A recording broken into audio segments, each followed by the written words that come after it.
qui créent de l'activité qui coûte pas cher, notamment par exemple le microcrédit. Ça, le microcrédit, je dis oui, parce que pour financer un dispositif d'expérimentation du revenu universel sur 20 000 personnes qui coûterait 150 millions d'euros, je préfère autant orienter les 150 millions d'euros vers des populations qui en ont besoin pour créer une petite activité. Microcrédit, des fois, c'est quelques centaines d'euros. En Namibie, pour reprendre des exemples de ceux qui l'ont testé, on a un revenu moyen de 470 $ par mois et un revenu universel qui a été versé de 10 $ et qui a permis quand même une reprise d'activité.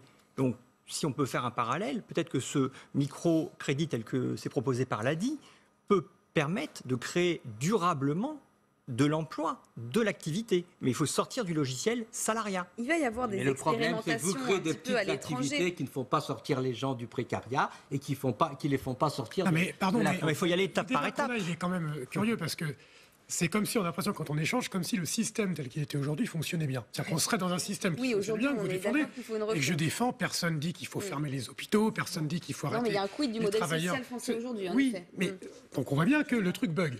Donc ça ne veut pas dire qu'il faut arrêter avec les sociétés, c'est-à-dire que le système, il faut de la simplification. Parce qu'il est assis sur une fiscalité, sur un raisonnement où 100% des gens ont vocation à avoir un emploi et travaillent le plus possible ou quoi. Or, on voit bien que ce modèle-là, il est mort. C'est-à-dire que le modèle où tout le monde va travailler 39 heures, parce que le temps réel de travail, c'est plutôt autour de ça, même si le temps légal est 35 heures, et que, voilà, moi je ne connais pas les pays en Europe qui sont à plus de 3% de croissance, mais vous me les donnerez si vous en avez. En réalité, le truc plonge. Les pays nordiques.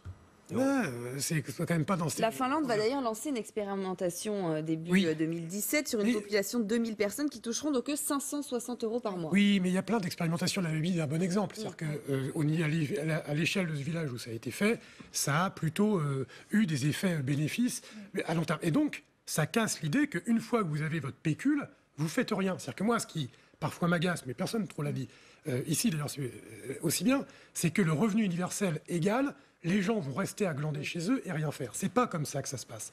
Les gens favoriser le bénévolat, un peu de ça quand même. Non, mais et même d'entreprendre, Quand vous avez, c'est pour ça que je suis pas pour les 500 €, je suis plutôt à 1000 €. Oui, il y a plein d'activités.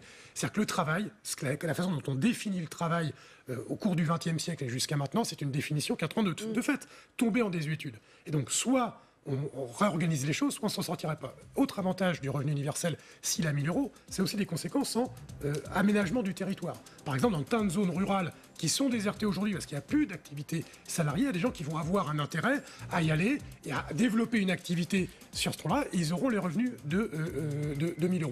Et l'autre idée que défendent les écologistes, c'est qu'une partie de ces 1000 € soit versée en ce qu'on appelle des monnaies locales. C'est-à-dire que si vous avez 1000 €, vous avez 300 ou 400 € qui sont versés en monnaie locale, et ça dope l'économie locale et ça rend une économie territoriale plus résiliente. Et bien voilà, on terminera par ça, on n'a plus de temps. Merci beaucoup à tous les quatre et vous restez avec nous, l'information continue sur LCI.